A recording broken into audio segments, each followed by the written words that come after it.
FTP நேயர்களுக்கு வணக்கம். அதிருப்தியில் இருந்த அண்ணாமலைக்கு அடித்ததா ஜாக்பாட்? தன்னுடைய பதவியில் இருந்து விலகப் போகிறாரா நயினார் நாகேந்திரன்? என்ன நடக்கிறது தமிழக பாஜகவில்? என்ன சொல்கிறது டெல்லி தலைமை? இதை பற்றிய ஒரு முழுமையான காணொலியாகத்தான் இது இருக்க போகிறது. தமிழகத்தில் எத்தனையோ பாஜக தலைவர்கள் இருந்தாலும் அண்ணாமலைக்கு ஒரு ஏறுமுகம் தான் தமிழக அரசியலில் என்றே சொல்லலாம். அண்ணாமலை வருகைக்கு பிறகாக பாஜக பற்றிய பேச்சானது தமிழக அரசியலிலே, குறிப்பாக மக்கள் மன்றத்திலே பெரிய அளவாக எதிரொலித்ததை நாம் கண்கூடாக பார்த்தோம். 2024 தேர்தலிலே எம்பி சீட்டுகளாக அது பலன் கொடுக்கவில்லை என்றாலும் 11% வாக்குகளாக பாஜகவிற்கு அது ஒரு மிகப்பெரிய அளவிலே வாக்கு சதவீதமாக பலன் கொடுத்ததையும் நாம் பார்த்தோம். அந்த வகையில் அண்ணாமலையின் வளர்ச்சி எழுச்சி என்று எப்படி நாம் வைத்துக் கொண்டாலும் அது தமிழக பாஜகவிற்கு ஒரு ஏறுமுகமாக இருந்ததாக தான் நம்மால் பார்க்க முடியுது, கணிக்க முடிகிறது. ஆனால் நேற்று ஆடிட்டர் குருமூர்த்தி அவர்கள் அண்ணாமலை அவர்கள் நீக்கப்பட்டதை பற்றி ஒன்று பேசியிருக்கிறார். அது என்ன சொல்லியிருக்கிறார்னா, அண்ணாமலை அவர்களுடைய மிக அதிவேகமான செயல்பாடுகள் அதுதான் அவரை இந்த பதவியிலிருந்து நீக்கப்பட்டதற்கு மிக முக்கியமான காரணம். அவர் இன்னும் கொஞ்சம் பொறுமையா போயிருக்கலாம் அப்படின்ற மாதிரி சொல்லியிருக்கிறாரு.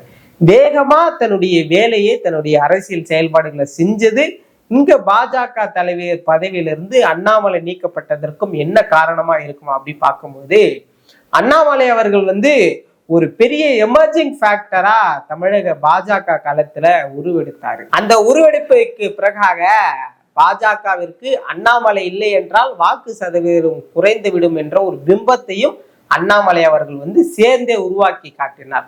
இதுதான் அண்ணாமலையின் பதவியை நீக்கியதற்கான மிக முக்கியமான காரணம். ஒரு புறம் பாஜகவின் வளர்ச்சியாக இருந்தாலும் கூட, இன்னொரு புறம் 2024 தேர்தலில் அதிமுக பாஜக கூட்டணி அங்கம் வகிக்காம போனதுக்கு மிக முக்கியமான ஒரே ஒரு பெயர் அண்ணாமலை ஒருவர் மட்டும் எடப்பாடி அவர்களோடு இணக்கமாக சென்றிருந்தால் கிட்டத்தட்ட ஒரு 10 சீட்டுகள் பாஜக அதிமுக கூட்டணி வெற்றி பெற்றிருப்பார்கள் என்று அவர்கள் தங்களுடைய கிளைமா இதை வச்சிட்டு இருக்காங்க. சோ இப்படியெல்லாம் அண்ணாமலை அவர்கள் செய்த சில தவறுகளை பாஜகவை சுட்டி காமித்துதான் அண்ணாமலை அவர்கள் பதவியை நீக்கி நயினார் நாகேந்திரனை இந்த இடத்துக்கு கொண்டு நிறுத்தி இருக்கிறாங்க. இப்போது ஒரு சில நாட்களா நயினார் நாகேந்திரன் அவர்களுடைய பேச்சில ஒரு அதிருப்தி இருப்பதை நம்மால பார்க்க முடிகிறது. நயினார் நாகேந்திரன் சொல்லாமலே அவர் பதவி விலக போகிறார். நயினார் நாகேந்திரன் கூட்டணி கட்சிகளோடு இணக்கமாக இல்லாமல் இருக்கிறார். நயினார் நாகேந்திரனுக்கு டெல்லியிலிருந்து பறந்த ரிப்போர்ட் இப்படி எல்லாம் நயினார் தலையில ஒரு பேரிடியை இறக்குவதை போன்ற ஒரு பிம்பமானது உருவாக்கப்படுகிறது. இது அண்ணாமலை வாரூமால உருவாக்கப்படுகிறதா என்று பார்த்தால் கிடையாது. ஏன்னா நயினார் நாகேந்திரன் என்ட்ரிக்கு பிறகாக அண்ணாமலையுடைய அந்த வாரூமானது கொஞ்சம் சைலண்டான மோட்ல தான் இருக்கிறத நம்மளால பார்க்க முடியுது. அப்படி இருக்கும்போது இது அண்ணாமலை அவர்களுடைய வேலையாக இருக்காது. இருந்தாலும் நயினார் நாகேந்திரன் அதிக காலமா தமிழக பாஜகவுல பயணிக்க மாட்டார் என்பதும் நம்மால பார்க்க முடியுது. நயினார் நாகேந்திரன் இல்லாத பாஜக என்னவாக இருக்கும் என்றால், அவருடைய வளர்ச்சியானது ஒரு தேர்தலை சந்தித்தால் மட்டும்தான் நிச்சயமாக பேசு பொருளாக இருக்கும். அப்படி கிட்டத்தட்ட ஒரு 4 மாதங்கள் ஆன நிலையில, இன்னும் தேர்தல் சந்திக்கப்படாத நிலையில நயினார் நாகேந்திரனுடைய வளர்ச்சி நம்மால நிச்சயமா பேச முடியாது. ஆனால் அண்ணாமலையுடைய வளர்ச்சியை பற்றி பேச வேண்டும் என்றால் கிட்டத்தட்ட 11% வாக்கு வங்கியை அவர் வைத்திருந்திருக்கிறார். அப்படி பார்க்கும்போது அண்ணாமலை தான் ஒரு எமர்ஜிங் ஃபேக்டரா தமிழக பாஜக களத்துல ஒழிச்சிருக்கிறாரு. அவருக்கு தானே முக்கியத்துவம் கொடுக்க வேண்டும் அப்படின்னு ஒரு சிலர் பாக்குறாங்க. ஒருவேளை அண்ணாமலை அவர்கள் மீண்டும் தமிழக பாஜக தலைவரா உருவெடுக்கணும்னா என்ன நடக்கணும்? ஒன்னே ஒண்ணு நடந்தா போதும். அதிமுக பாஜக கூட்டணி பிரிந்து சென்றாலே போதும். அங்கு மீண்டும் அண்ணாமலை அவர்களே தலைவரா வருவதற்கான அதிகமான வாய்ப்புகள் இருக்கிறது. காரணம், எடப்பாடி அவர்களை திருப்திப்படுத்த வேண்டும் என்பதற்காக எடப்பாடியை அதிமுகவில் இருந்து பாஜக கூட்டணியோடு அங்கு வகிக்க வேண்டும் என்பதற்காகவே எடப்பாடிக்கு ஃபேவராகத்தான் அண்ணாமலை அவர்களுடைய பதவியானது பறிக்கப்பட்டது.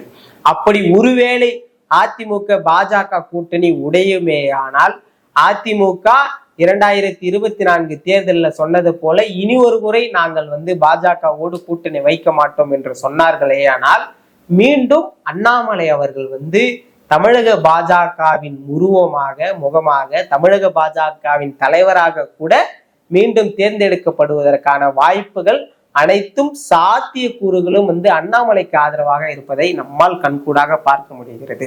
ஆனால் இது நடக்குமா என்று கேட்டால் நடப்பதற்கு 90% வாய்ப்புகள் இருப்பதாகத்தான் இன்றைய காலகட்டத்துல நம்மால பார்க்க முடிகிறது. ஏற்கனவே தேசிய ஜனநாயக கூட்டணியில் மிக பெரும் தலைவர்களாக அங்கம் வகித்து மிகப்பெரிய ஓட்டு வங்கியை வைத்திருந்தவர்கள் ஒன்று டிடிவி, இன்னொன்று ஓபிஎஸ் அவர்கள். இவர்கள் இருவருமே பிரிந்து சென்றார்கள். இவர்களின் பிரிவுக்கு பிறகாக ஒட்டுமொத்த பாஜகவின் 11% வாக்கிலிருந்து கிட்டத்தட்ட 3% வாக்குகள் பிரிந்து போயிருப்பதாகத்தான் நம்மால் பார்க்க முடியும். அதற்கு அடுத்ததாக பாமகவானது இதற்கு முன்பாக தேசிய ஜனநாயக கூட்டணியில் அங்கம் வகித்திருந்தது. பாமகவும் இப்பொழுது தேசிய ஜனநாயக கூட்டணியோடு ஒன்றிணையுமா என்ற ஒரு கேள்வி இருக்கும்போது பாமகவின் அந்த சப்போர்ட் ஆனது இப்பொழுது பாஜகவிற்கு கிடைக்காமல் போவதையும் நம்மால் பார்க்க முடிகிறது. இப்படியெல்லாம் இருக்க அடுத்ததாக அதிமுகவில் ஏற்கனவே சசிகலா, டிடிவி, ஓபிஎஸ் பிளவு, இப்பொழுது செங்கோட்டையன் அவர்களுடைய பிளவும் மேலும் மேலும் அதிமுகவை 5 அணியில் நோக்கி செல்வதற்கான ஒரு வாய்ப்பை ஏற்படுத்தி கொடுத்திருக்கிறது. இதையெல்லாம் வைத்து பார்க்கும் பொழுது அதிமுக பாஜக கூட்டணியானது இரு பெரும் கட்சிகளை தாண்டி 2 தலைவர்கள் மட்டுமே கூட்டணி வைத்துக் கொள்கிறார்கள் என்று ஒரு பார்வை வந்துவிடுமோ என்ற ஒரு நிலைமை இன்றைய காலகட்டத்துல ஒலிக்கிறது. அந்த இரு பெரும் தலைவர்கள்னா ஒன்று அமித்ஷா, இன்னொன்று எடப்பாடி. இவர்கள் இருவரும் மட்டுமே கைகோர்த்து அதிமுக பாஜக கூட்டணி என்று சொல்கிறார்கள் என்ற ஒரு பார்வையும் வந்துவிடும் இல்லையா? ஏற்கனவே தேசிய ஜனநாயக கூட்டணியில் இருந்த தலைவர்கள் இல்லை. அதற்கு அடுத்ததாக அதிமுகவில் இருக்கக்கூடிய முக்கிய தலைவர்களும் இப்பொழுது ஒருவராக வெளியே சென்று கொண்டிருக்கிறார்கள். இதையெல்லாம் வைத்தால் நிச்சயமாக ஒருவேளை அதிமுக பாஜக கூட்டணி உடைந்தால் அந்த இடத்தில் மீண்டும் ஒரு எமர்ஜிங் ஃபேக்டராக தன்னை நிரூபித்துக் கொண்ட அண்ணாமலை அவர்களுக்கு ஒரு வாய்ப்பு இருக்கலாம் அப்படின்னு நம்மால பார்க்க முடியுது. 2024 தேர்தலுக்கு முன்பாகவே ரொம்ப வேகமாக தன்னுடைய அரசியல் செயல்பாட்டை செய்ததால் மட்டுமே அண்ணாமலை அவர்களுடைய பதவியானது நீக்கப்பட்டதுன்னு ஆடிட்டர் குருமூர்த்தி அவர்கள் சொல்லியிருக்கிறார். ஒருவேளை 2026 தேர்தலுக்கு இன்னமும் கூட ஒரு 7 மாத காலங்கள் உள்ளது. அப்படி ஒருவேளை அதிமுக பாஜக கூட்டணி இப்பொழுது உடைந்தால் கூட இப்போதிலிருந்து அண்ணாமலை அவர்கள் தலைவராக்கப்பட்டால் அவர் தன்னுடைய பவர்ஃபுல்லான அந்த போர்ஸின் மூலமாக மீண்டும் 24 செயல்பட்டதை போல ஒரு புதிய கூட்டணியை உருவாக்கி அவர் தன்னுடைய எழுச்சியை காட்டுவார் என்பதுதான் உண்மை. காரணம், நயினார் நாகேந்திரன் மீது ஓபிஎஸ் அவர்களோ டிடிவி அவர்களோ எந்த ஒரு இணக்கத்தையும் காட்டுவது போல தெரியவில்லை. ஆனால் டிடிவி அவர்கள் தொடர்ந்து அண்ணாமலை அவர்களுக்கு அரவணைக்கும் பண்பு இருந்தது என்பதை பல இடங்கள்ல சுட்டி காட்டி சொல்லியிருக்கிறாரு. அதே போன்று நேற்று கூட அண்ணாமலை அவர்கள் என்னுடைய நெருங்கிய நண்பர், அவர் பேச்சுக்கு நான் இணக்கம் காட்டுவேன், ஒருவேளை அண்ணாமலை அவர்கள் சொன்னால் நான் கூட்டணிக்கு வருவேன் என்பதை போல ஒரு பிம்பத்தையும் டிடிவி அவர்கள் உருவாக்கி இருக்கிறார். இப்படி தேசிய ஜனநாயக கூட்டணியில் இருக்கக்கூடிய ஒட்டுமொத்த தலைவர்களும் அண்ணாமலை தான் பாஜகவின் முகம், அண்ணாமலைக்கு தான் எங்களுடைய ஆதரவு என்று சொல்லும் பொழுது அங்கே நயினார் நாகேந்திரனின் பங்கு பெரிய அளவில் ஈடுபடாத காரணத்தினால் அண்ணாமலை அவர்கள் மீண்டும் தமிழக பாஜக தலைவராக உருவெடுக்கப்படலாம், அவர் மீண்டும் தேர்ந்தெடுக்கப்படலாம் என்ற ஒரு பார்வையும் இருக்கிறது. ஆனால் இப்படி ஒருவேளை அண்ணாமலை அவர்கள் தலைவராக தேர்ந்தெடுக்கப்பட்டால் அதிமுக பாஜக கூட்டணி நிச்சயமாக இருக்காது. ஏனென்றால் நமக்கு எல்லாத்துக்கும் தெரியும் எடப்பாடி வெர்சஸ் அண்ணாமலை என்ற ஒரு களம் எந்த அளவுக்கு ரொம்ப ஸ்ட்ராங்கா தமிழக களத்துல எதிரொலிச்சிருக்கு அப்படின்னு பார்க்க முடியும்.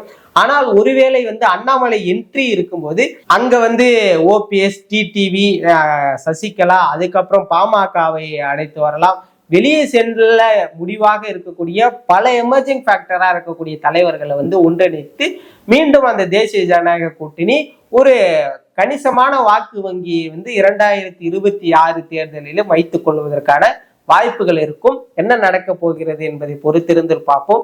ஒருவேளை அதிமுக பாஜக கூட்டணி உடையுமா?